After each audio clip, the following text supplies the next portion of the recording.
Dustkeeper here again with another speed build, and recently I saw this video of this guy who was living in like a 10 by 10 tiny house, and in the house itself he only had a bed, some storage, a little desk, and a freezer. I couldn't put a freezer in because I don't have a freezer, so I guess we're missing that. But still, the concept itself I found very intriguing and very interesting. It's not a life that personally I would enjoy living, but for where he's at and him just being a single guy, you know, trying to live waste free, you know, it was appealing, and I thought it was a neat idea and one that I would like to maybe build. So he had this property that had a main building that was where he slept and spent his nights, but then everything else was literally outside, separate from the house. He lives in an area that's not very cold. It's warm year-round, pretty much, except for maybe 1 month out of the winter. So he was able to freely live literally outside. I don't know what he does for baths in the winter. It was very interesting because it was an open-air bathroom, not like what I made here. I mean, it was literally just up against a fence with maybe some siding around it, and everything was just literally out in the open. The bathroom is literally out in the open, nothing but like a little shed, no walls, just fabric hanging over the edge, and it was a compost toilet, which I thought was really cool. But other than that, everything was outdoors, and honestly, to me, it's not livable. He's only been in it for like a year, so it's not literally livable. And he's on someone else's property, so I'm sure if he gets cold, he can go in the other person's property and warm up if it's too cold to live, right? So honestly, he's not truly living off the grid and without anything. He's not doing without. He's not truly roughing it. But this is my idea of a truly roughing it build.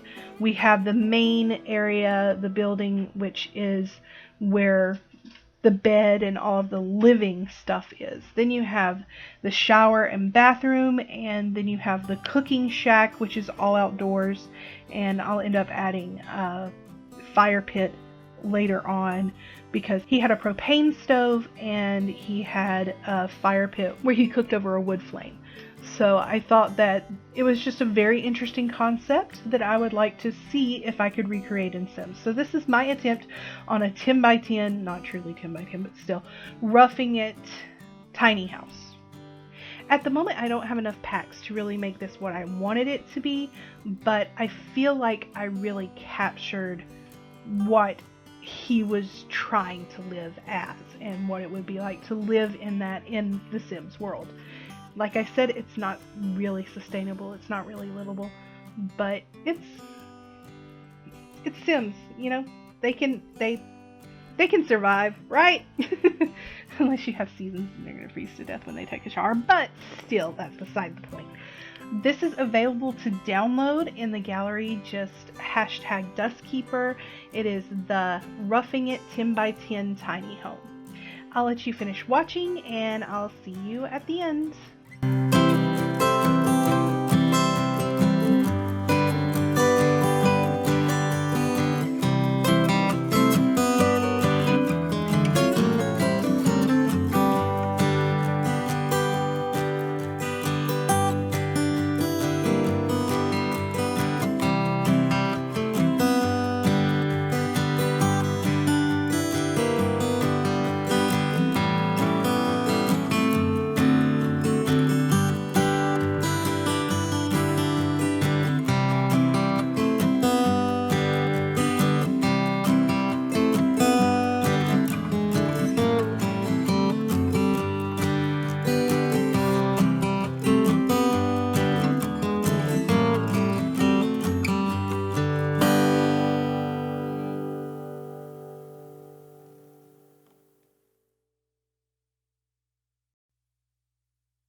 that's it for our 10 by 10 Roughing It tiny house build. I made sure to include containers for rainwater gathering, there's barrels, there's tanks for propane so you can cook, there's even a well with well water for added sustainability. If you would like to download this, once again, it is on the gallery and it is #dustkeeper. It is the 10 by 10 Roughing It tiny house. Don't forget to like and subscribe and comment down below with ideas for future builds. I will be picking a random comment to shout out to in a later video. Thanks for watching. Later, Gators!